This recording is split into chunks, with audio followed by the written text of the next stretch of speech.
ikaw ay nangungutang, ang nautangan mo ay naniningil na sa iyo.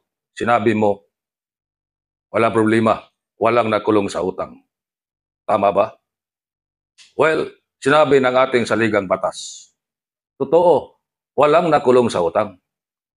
Pero mayroon ding mga sirkumstansya na makulong ka at ginawa mo lang na dahilan ang pangungutang. Ano yan? Kung ang pangungutang ay mayroon ng halong pandaraya, mayroon ng fraud,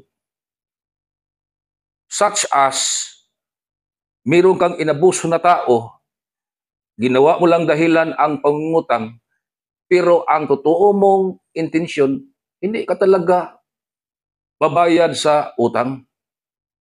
Dinaya mo lang ang isang tao. Marami ka mga dahilan. Yan ang tinatawag sa ating batas na estafa. Pwede kang makulong sa kasong estafa. Or, ito pa, kung nakapirma ka ng check o cheque. At sa timpo na ang nautangan mo, nag-withdraw na ng pera gamit ang cheque na iyong pinirmahan at tumalbog ang cheque, bouncing checks yan. Violation yan sa anti-bouncing checks law. Pwede kang makulong.